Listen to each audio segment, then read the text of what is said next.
Our Savior Jesus Christ taught Notre us, Sauveur Jésus-Christ nous a donné cet enseignement. À ceci, tous connaîtront que vous êtes mes disciples si vous avez de l'amour les uns pour les autres. Un évêque d'Utah m'a récemment parlé d'un déversement d'amour dans sa paroisse pour une jeune fille et sa famille. Suite à une série d'événements merveilleux, les parents ont décidé de revenir au Sauveur et à son Église. Pendant qu'ils étaient non pratiquants, leur fille adolescente a eu une relation avec un jeune homme. Tandis qu'elle redevenait pratiquante, cette fille précieuse a ressenti un immense amour de la part de son Père céleste lors d'une réunion de témoignage chez les jeunes filles. Elle a décidé de vivre plus pleinement les commandements. Elle a écrit « J'ai entamé le processus du repentir avec mon évêque. Peu après, elle est tombée malade. Je cite ces paroles. « Un test a révélé que j'étais enceinte. Je me suis mise à pleurer.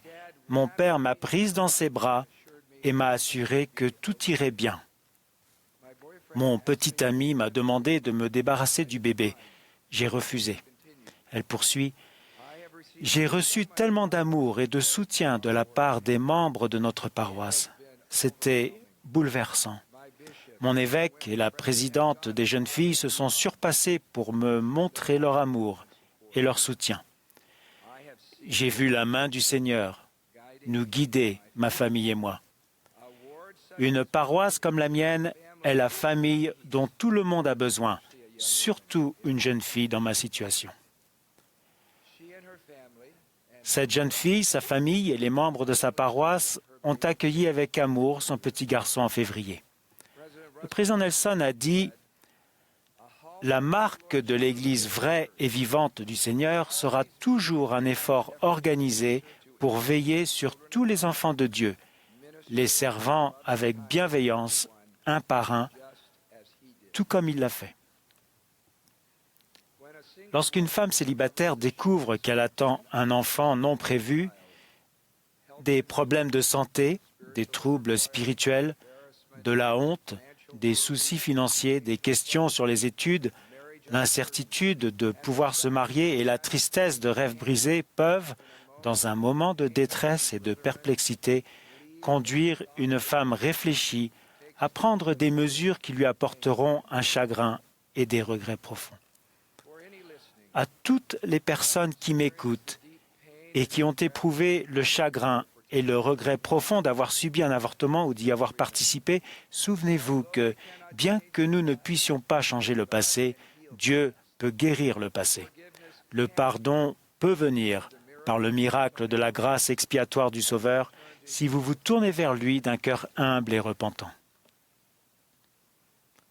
Deux mots sont souvent attachés au caractère sacré de la naissance dans la condition mortelle, vie et choix.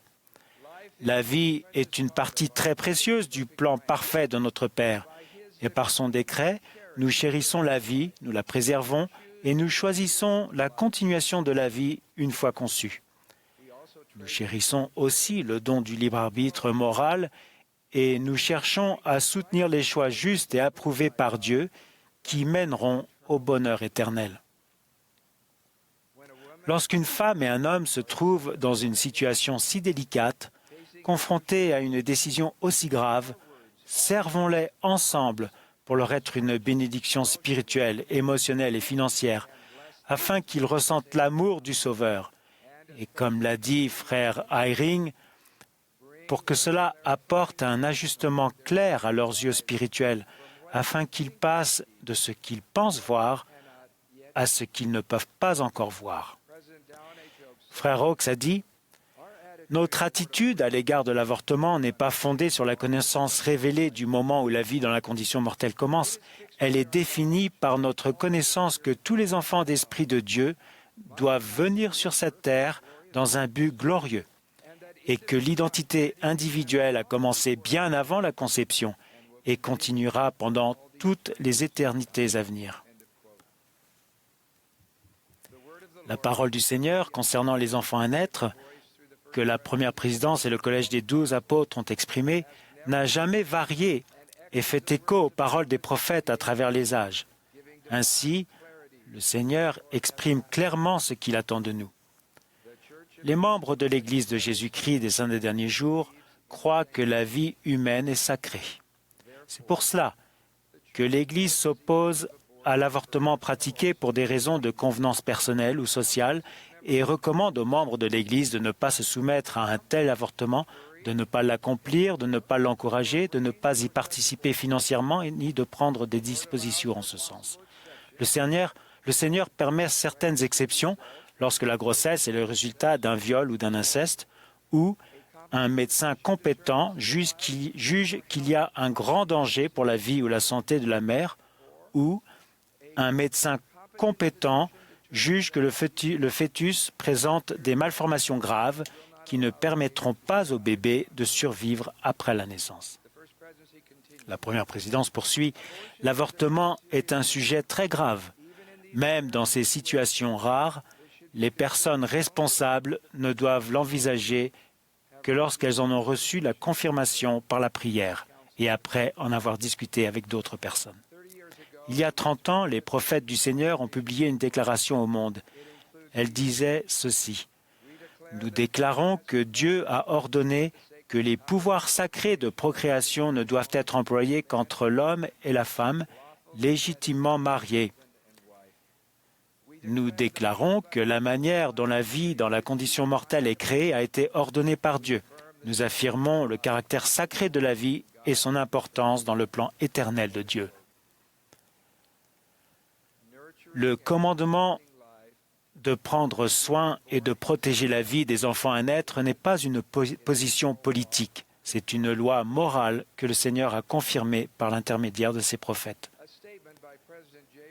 J. Reuben Clark, fils, décrit nos jeunes d'aujourd'hui d'une manière magnifique. Les jeunes de l'Église aspirent aux choses de l'Esprit. Ils sont désireux d'apprendre l'Évangile et ils le veulent pur et non édulcoré. Ils veulent connaître nos croyances, ils veulent acquérir un témoignage de la vérité. Ils sont en quête de la vérité. Parlons plus souvent avec foi et compassion avec nos jeunes dans notre foyer et entre nous, dans nos réunions de la Société de secours ou de collège des anciens, de la loi de chasteté du Seigneur, du caractère sacré de la vie et du soin qu'il faut prendre des enfants à naître et de leur mère. Une sœur très chère m'a écrit pour me parler d'une expérience qu'elle a vécue il y a plusieurs dizaines d'années. À l'âge de 17 ans, je me suis retrouvée enceinte avec peu ou pas de soutien de la part de mon petit ami. J'avais honte et je me sentais seule, mais je n'ai jamais envisagé d'avorter. J'avais ma famille aimante et mon évêque, que je rencontrais régulièrement pour être guidé. Je me suis tournée vers Dieu. J'ai étudié les Écritures et j'ai prié et trouvé de la force grâce à mon Sauveur et au processus du repentir. J'ai reçu une réponse à mes prières que je ne pouvais pas nier. Cela m'a brisé le cœur, mais j'ai su que j'allais confier ma fille en vue de la faire adopter. J'ai prié pour avoir du courage et j'ai ressenti si clairement l'amour du Sauveur grâce au repentir. Je sais que Dieu répond aux prières et nous fortifie. Un couple aimant a adopté la précieuse petite fille et lui a enseigné l'Évangile. Elle est maintenant mariée et elle a elle-même une belle famille. Parfois, des incertitudes profondément pénibles et angoissantes peuvent accompagner la protection de la vie. Récemment, un jeune couple que Cathy et moi aimons beaucoup m'a écrit pour me parler du précieux bébé qu'ils attendaient. Le père a écrit « Quand ma femme était enceinte de 10 semaines, nous avons découvert que notre bébé miraculeux était porteur de la maladie génétique connue sous le nom de trisomie 21, qu'on appelle communément syndrome de Down. Nous avons senti la pression des médecins pour envisager l'interruption de la grossesse.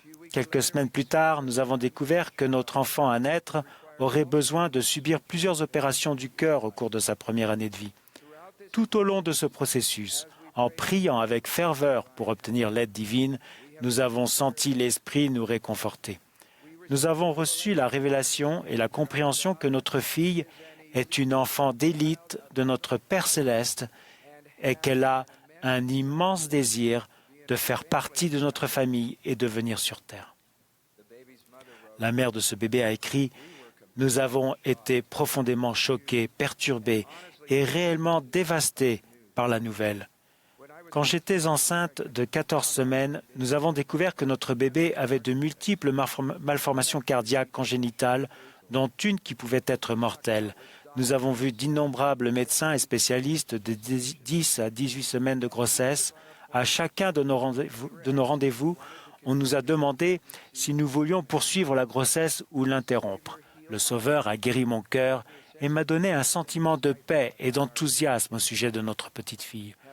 Notre Père céleste m'a montré maintes et maintes fois qu'il a un plan parfait pour moi et j'ai confiance en lui.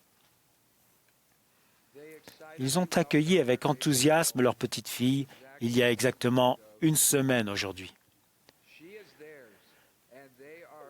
Elle est à eux et eux à elle pour toujours. Une foi inébranlable et un courage remarquable sont les caractéristiques des disciples de Jésus-Christ. Au fil des ans, j'ai eu l'honneur de rencontrer des hommes et des femmes qui ont humblement cherché à revenir sur le chemin des alliances et à retrouver leur bénédiction de la prêtrise et du temple de nombreuses années après avoir perdu leur statut de membre.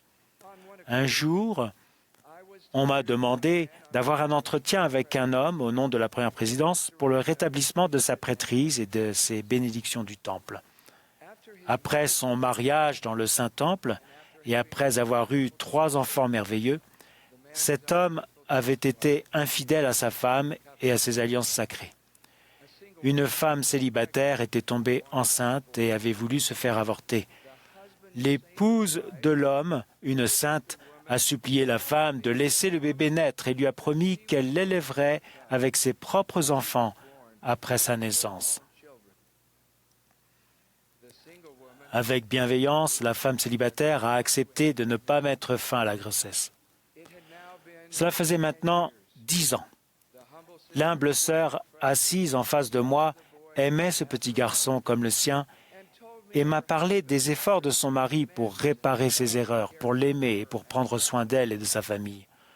Le père pleurait pendant qu'elle parlait.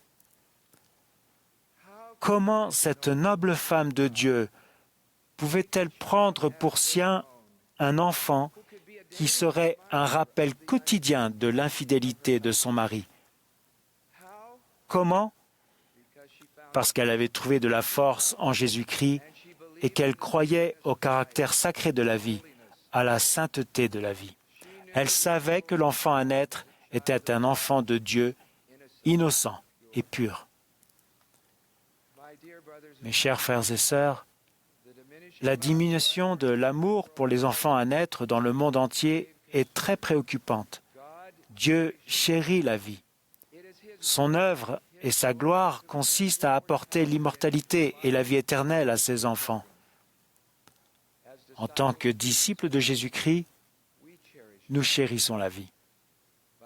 À ceci, tous connaîtront que vous êtes mes disciples si vous avez de l'amour les uns pour les autres. Puissions-nous exprimer encore plus abondamment notre amour aux personnes qui ont si désespérément besoin de nous. Je vous exprime mon amour et l'amour de notre Père céleste pour ses enfants qui viennent sur terre. Au nom de Jésus-Christ.